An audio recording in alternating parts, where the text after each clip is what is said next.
let's understand the designing of synchronous counters for any counting sequence.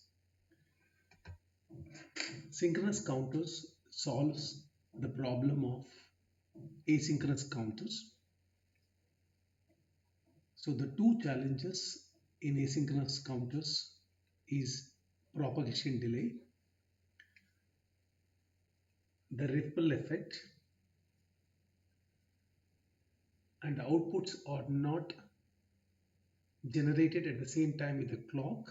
So they cannot be used in building larger synchronous systems. Synchronous counter solves that problems by having a common clock. Now let's start designing a synchronous counter for a particular counting sequence.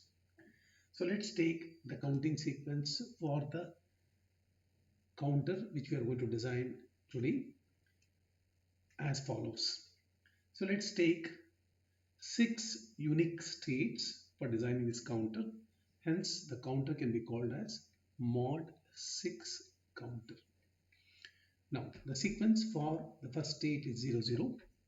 The sequence for the second state is 0 1 0. The sequence for the third state is 0 1 1. Fourth state is a 1 1 0. So fifth 1 0 1, and then the last state is 0 0 1. After reaching the last state, the count repeats 0 and the 0 it repeats. Now to design any counter, we know that the flip-flops are required. In the design what we are doing today, the procedure supports adopting any flip-flop for designing the counter. So let's assume we are using the JK flip-flops to design this mod 6 synchronous counter. Now how many flip-flops are required? Since mod 6, it is 2 to the power of 3 is 8, 6 is less than 8. 2 to the power of 2 is 4. That means that 4 is not sufficient. So 2 flip-flops is not sufficient. So minimum 3 flip-flops are required. So let's draw the 3 flip-flops what we are going to use now to design this counter.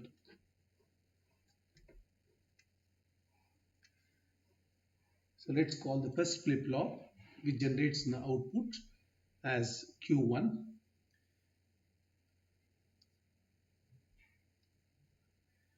So Q1 and Q1 bar will be the outputs of the first flip-flop. Inputs of the first flip-flop will be the J1 and K1. Similarly, outputs of the second flip-flop is Q2 and Q bar. Inputs will be J2, K2. Outputs of the third flip-flop will be Q3 and Q3 bar. Inputs will be J3 and the K3. Now, since one of the requirements for the synchronous counter, clock has to be common.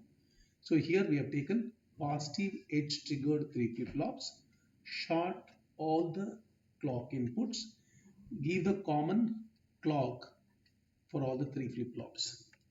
Now, so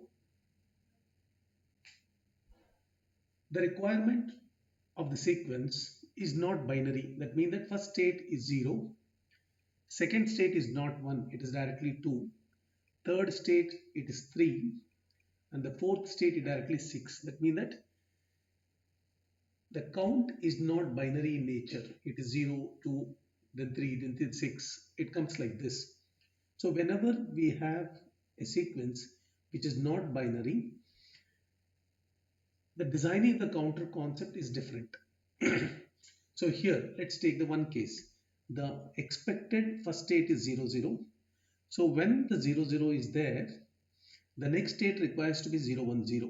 That means that how to get the next state 0, 1, 0 with the help of a JK flip-flops. So we require to apply proper value to the J and K to get the required output at the Q1. Let's say the Q1 now is having 0. So the next value, what is required for the next state, it can be 0 or it can be 1. That means that proper inputs has to be applied at the J and K inputs to get the required next state. So for that, we have to know what is the current value of the flip-flops. So if I know that the present state is 0, 0, so then only I can take a decision what inputs I supposed to apply to the JK to get the next required state. So this design requires knowing about the present state. So that is why what we do is we will build a small circuit or a logic network.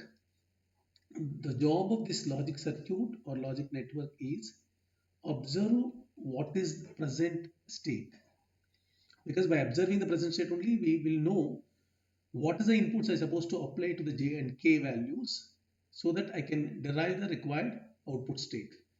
So since sometimes the complementary output is also required and which helps in designing the circuit, so I have taken the q and q bar of all the three flip-flops to the logic network.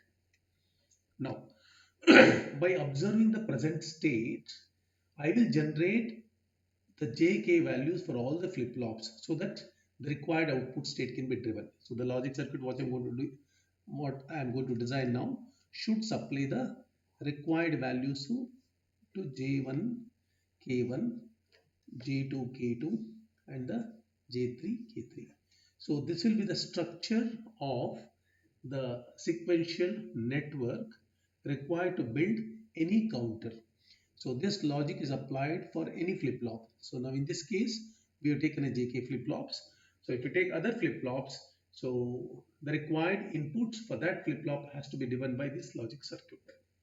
Now, so we have understood that this is the network structure required to build any synchronous counter of any mod value and any sequence. Let's understand the behavior of the flip-flop what we have taken here, that is a JK flip-flop. So let me draw the JK flip-flop and the Q and Q bar.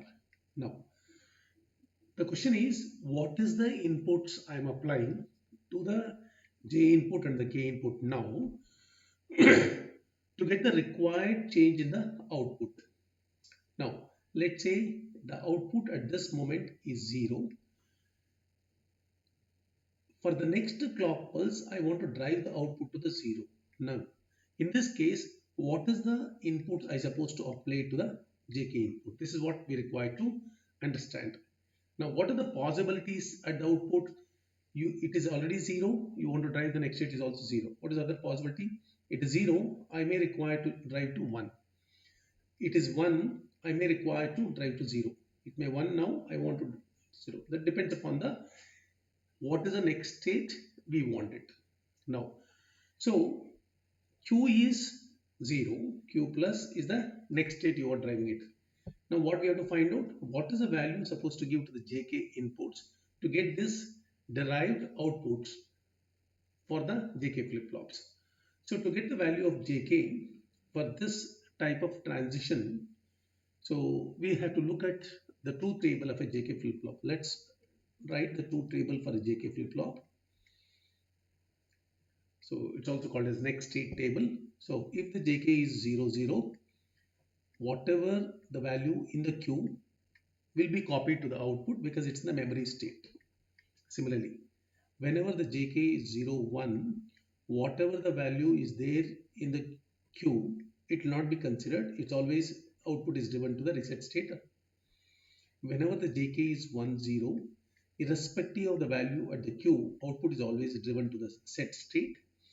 Whenever the JK is 1, 1, so the value at the Q will be complemented. It toggles. That means that if Q is 0, it becomes 1.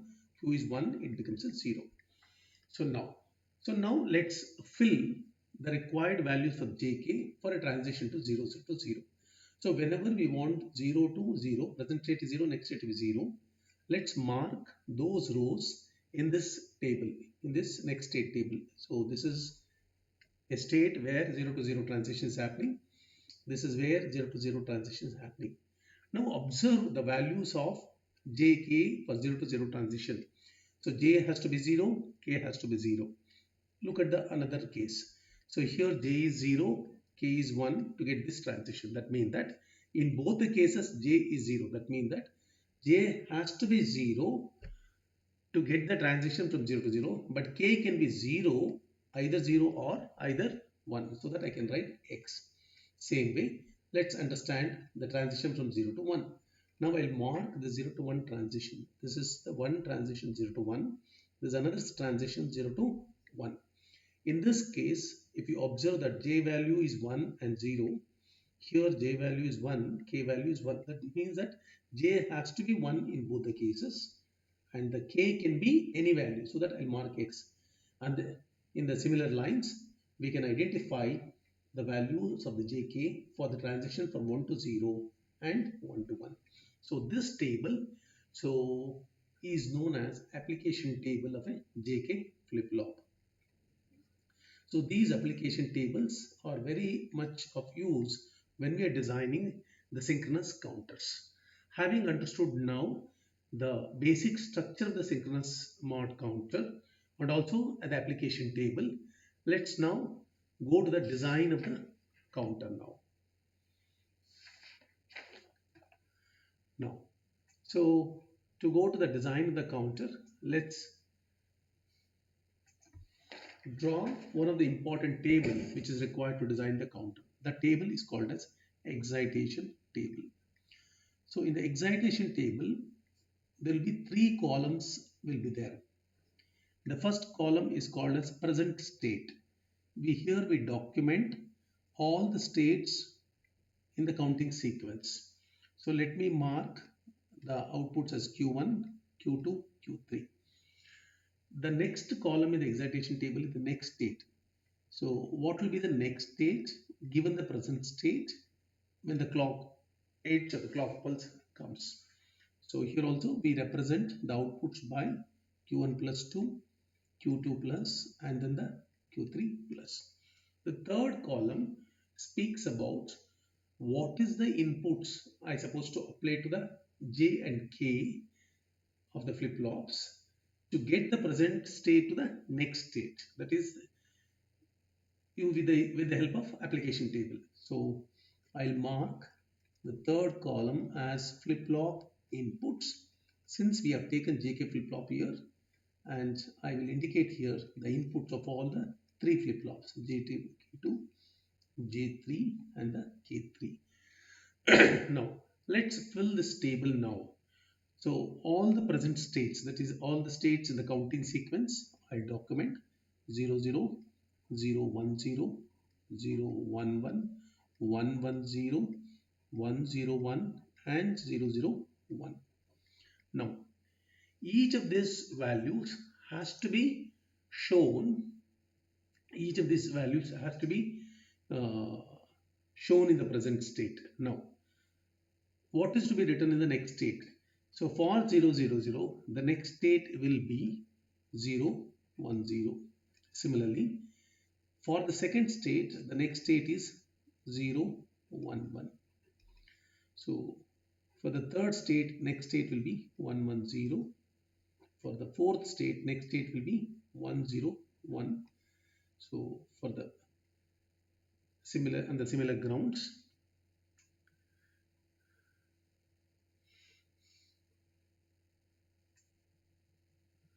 So I'll just reduce the zoom. So 101 is 10. Then for 001, the next state will be 00. For 101, the next state is 001. So when 001 comes, the beginning state has to come. So it will be 0, 0. So now I have documented all the states, what is required in the next state. So now, so let's draw what is the value for the flip-flop inputs. For that, somewhere we will write down the application table again one more time. So from this application table, I'll fill all the values of the JK inputs. So we know that. So previously, this table has been derived. I'll copy the values of that 10, 11, x0. Now using this table, I'll fill the values now. So let's observe the first column. So Q1 and the Q1 plus. So from the 0, I supposed to get 0 for the J1 K1. So Q1 is 0. The next state is also, in the next state also, Q1 plus remains 0. So what is the value I supposed to apply for 0, 0? So it is 0x. So I substituted. Similarly, so if you continue in the same fashion, so Q1 here is 0 and it has to go to 0. So we know that for 0, 0, it is 0x. So with this logic, I'll fill all the inputs now. Let's take one more case, 0. The next state will be 0, 1. So here for the 0, 1, it is 1x. So now I'll fill with this logic all the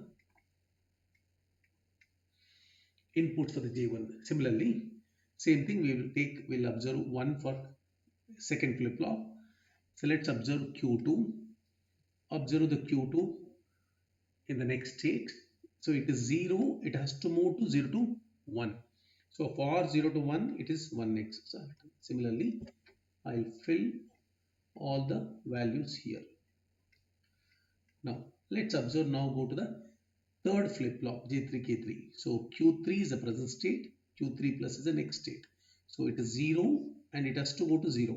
So we know that 0 to 0, it is 0x. And the similar lines, I'll fill all the inputs for the third flip-flops. So once this table is ready, that is present state, next state, and what is the required inputs to be given at the JK inputs for every state. Now, so if you observe the first column and the last column, it is like a truth table. That means that J1 is expressed, J1 values depends upon the present state. Similarly, K1 value depends upon the present state. So that means that the J1, K1, J2, K2, J3, K3 can be expressed as a mathematical expression or a Boolean expression or an algebraic expression in terms of Q1, Q2, Q3. So that means that we have to now derive an expressions for all the inputs of the flip-flops in terms of Q1, Q2, Q3. So for that, we know that corner map is the best way to derive the expression. So let's derive the expression for all the inputs. So let's take first corner map. So where my inputs are Q1, Q2, Q3, I am deriving an expression for J1 equals, since Q1, Q2, 3 variables are there, 2 to the power 3, 8 cells are possible. So I will mark the cells 0, 1, 2, 3, 4, 5, 6, 7. So same way I will write the K maps for all the inputs.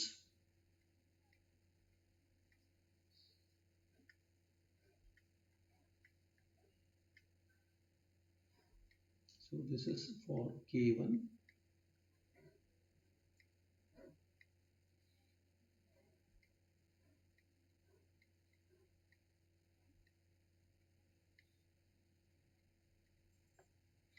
So this is for J2.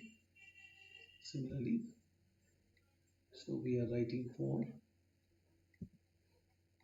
K2, K2 equals.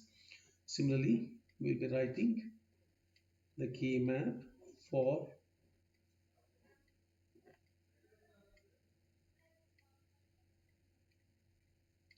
J3.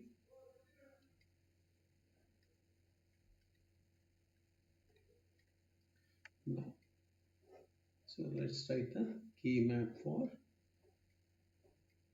K3. So now let's substitute from the last column to the K maps. So we will do one row at a time. Let's say this row, first row, it's nothing but what? The state 0, this is state 2, this is state 3, this is state 6, this is state 5, this is state 1. Now for the state 0, the input is J1 is 0, x. So I will mark 0 and x here. Similarly, for the state 2, so similarly I'll finish first for 0. So it's a 1x. So 1x for the J2 K2. It is 0x for the J3 K3. Now let's go to the second one. Now, so second one is 0 1 0 2. The value for that is, for the first one, 0x. So 2, 0, and then the x. Next x0, x0. Next is a 1x, 1, and then the x. Now I'll go to the third state. So the value is, the cell is 3. It is 1x, 1x. It is x0, x0, x1, x1. So we finished for the third row. Similarly now, sixth state. So the state is 6. So the position of the table is 6. So x0, it is x0. Similarly, x1, x1. Similarly, 1x. So 1x. So now finish the sixth one. Now fifth state, and whose position is 5 in the table, 101. So it is x1, x1, 0x, it is 0x, 0x, then x0, x, and then the 0. So now we have marked for the fifth state. Now we'll mark for the last state, whose position in the table is 1. So it is 0x, 0x. Now for the second flip-flop it is 0x. For the third flip-flop it is x1. It is x and then the 1. So now we have marked in the K map for all the required inputs. There are two states which are not used. Those states are, the state is 4 and the state is 7. They are not used.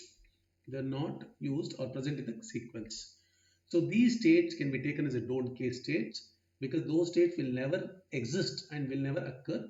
So to make the circuit simple, so we can mark the don't care in those states. So 4 I am marking as a don't care. 7 I am marking as a don't care. So 4, 7 is a don't care. So this is we have done to make the circuit simple. 4 I am marked 0, 7, 4 and 7. Now after designing this thing, now we can write the expression for J1. For example, J1 expression is, this grouping is possible. So it is Q2, Q3. Similarly, so this grouping is possible. So it is K1 is Q2 bar. Now here this grouping is possible. That's why it is Q3 bar. So this grouping Q1 is possible here. So that's why it's Q1. Now similarly here this grouping is possible. So J3 is Q2. Similarly here the upper grouping is possible.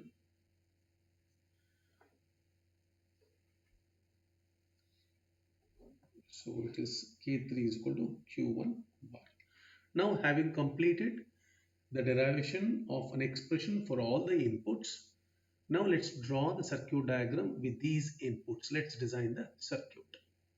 Now, so here is a circuit which has been built using the 3 JK flip-flops. Now, as per the logic, J1 is Q2, Q3, so which has been brought from a Q2, Q3.